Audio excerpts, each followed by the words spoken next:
The state of North Carolina faces a deadline tomorrow to stop enforcement of its new law that people must use bathrooms of the gender on their birth certificates. The Justice Department says that law violates the Federal Civil Rights Act and is threatening to cut off billions of dollars in federal funds if the state refuses to comply. Joining me now is North Carolina Governor Pat McCrory. And Governor, welcome to Fox News Sunday. Thanks for having me, Chris. I appreciate it. All right, well, let's start with this deadline that you face tomorrow to suspend implementation of the so-called bathroom law or to face the potential loss of billions of dollars in state funding. Governor, what are you going to do? Well, first of all, the bathroom law, as it said, only applies to government buildings, our schools, and our universities and highway rest stops. It doesn't apply to anyone in the private sector. In fact, our ruling says that the government shouldn't make bathroom laws for anyone in the private sector. Understood. That's up to the private sector. What I've asked for, I asked for Friday, was an extension. They gave the 9th largest state in the United States, the Civil Rights Division of the Justice Department, 3 working days to respond to a pretty complex letter and to a pretty big threat. Well, we don't think 3 working days is enough to respond to such a threat from a... Did they respond to your request for an extension? Yes. They said no, unless we will give you a 1-week extension if the governor admits publicly that the ruling, that their language regarding bathrooms does, in fact, discriminate. Well, I'm not going to publicly announce that something discriminates, which is agreeing with their letter, because we're really talking about a letter in which they're trying to define gender identity, and there is no clear identification or definition of gender identity. It's the federal government being a bully. It's making law. It's by their interpretation. But you asked for an extension of a week. They said no. Right. I've got a copy of the letter, too, and they say you've got to make a decision on whether or not you're going to step away from House Bill 2, this law, by the close of business tomorrow. So what are you going to do? Well, first of all, I don't have the authority to change the law as governor of the United States. That's passed by the or as governor of North Carolina. That is made by the North Carolina legislature. So they've already made one unrealistic expectation. And second, they've also sent a letter to our universities, and our university, by state law, has to go to the Board of Governors, which cannot meet till Tuesday. So this unrealistic deadline by the federal government is quite amazing to the 9th largest state, but I'll make a decision within the next 24 hours on how to respond to them. I believe I have till 5 o'clock tomorrow. And how are you going to decide? I'm discussing all of our legal options, all of our political options, because frankly, there are 2 ways the federal government can determine this. One is a bathroom policy determined by the Congress and signed by the President, or a dictate from a regulatory agency in the United States federal government. And that's the way it is right now. Obviously, I'm doing my job. I'm trying to pin you down. Are you willing to rule out at this point that you will disavow and, however you phrase it, in effect say, I'm walking away from this law? I'm looking at all my options, and one thing the nation has to realize, this is no longer just a North Carolina issue.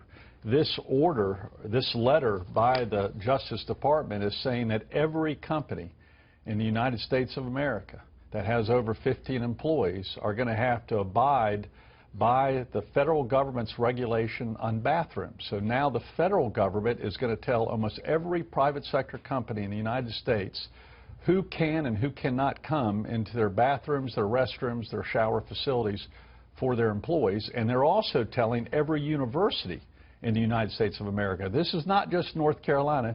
They are now telling every university that accepts federal funding that boys who may think they're a girl can go into a girl's locker room or restroom or shower facility. And that begins, I assume, tomorrow. Governor, you call this a case of Washington overreach, and I want to explore that with you. Would it be overreach for the Justice Department to send you a letter like this to say you cannot have bathrooms in the state capitol, one for white and one for black? I don't think there's any correlation between the two, and I think it's misleading. But would you agree that that is within the federal government's purview? Absolutely, but we can definitely define the race of people. It's very hard to define transgender or gender identity. But the point is, the reason I ask is that the Justice Department says that just like whites and blacks, that transgender people are a protected class. Right. And that has a legal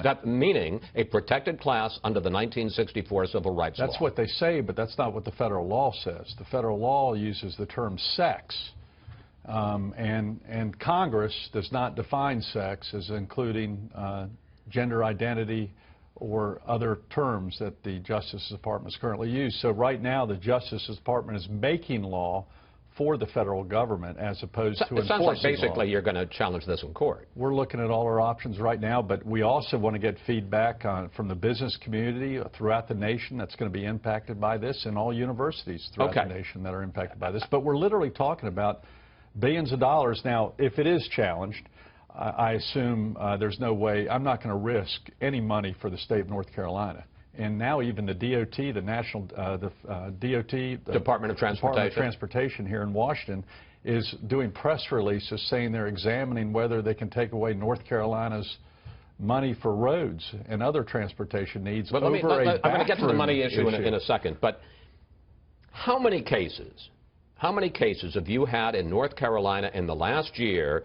where people have been convicted of using transgender protections to commit crimes in bathrooms? This wasn't a problem. That's the point I'm making. This is the Democratic Party and the left wing of the Democratic Party. But have there been any cases of this? Not that I'm aware of. Have there been any cases in the last 5 years? Why did the Democratic Party in Houston, Texas... But I guess the question is, forgive me if I may, sir, why not just then let it go? If there's not a case of transgender people going in and molesting little girls. I haven't used that at all. This is an issue of expectation. Well, you did say a boy who thinks he's a girl going into a girl's bathroom. And that's where there's an expectation of privacy. When you go into a restroom or your wife goes into a restroom, you assume the only other people going to that restroom or shower facility is going to be a person of the same gender. That's been an expectation of privacy that all of us have had for years. But if there's no problem, then why pass the law in the first place? There can be a problem because the liberal Democrats are the ones pushing for bathroom laws, and now President Obama and one of my successors as mayor of Charlotte wants government to have bathroom rules. I'm not interested in that. We did not start this on the right. Who started it was the political left in Houston, Texas, then Charlotte, North Carolina, and now, frankly, in Washington, D.C. Let's talk about the issue of money, because North Carolina's Attorney General, Roy Cooper, who coincidentally is running against you for governor in your re-election fight this year, says you made a big mistake signing this law. Here he is. Not only is this new law a national embarrassment, it will set North Carolina's economy back if we don't repeal it. Now, you're campaigning against Cooper for re-election in large part on what you call the Carolina comeback, which is the fact that there has been dramatic economic growth in Carolina over the last few years. But let's take a look at the fallout from this law. PayPal canceled a 400-job operations center. This is since the law was passed and you signed it in March. Deutsche Bank shelved plans for facilities that would have employed 250 people. One study found the law has cost North Carolina $77 million and 1,750 jobs. Governor, you say you're not going to risk money. All this has happened just since March. Well, let me first say North Carolina's had the greatest economic recovery in the United States of America, more than any other state. But this isn't good. But since I've been governor, let me finish the sentence, Chris.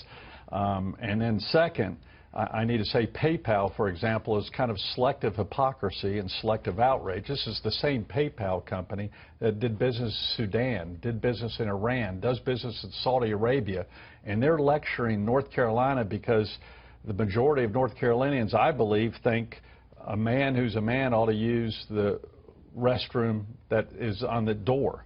And same thing applies to women. And this is especially true in our schools, in our junior highs and our high schools.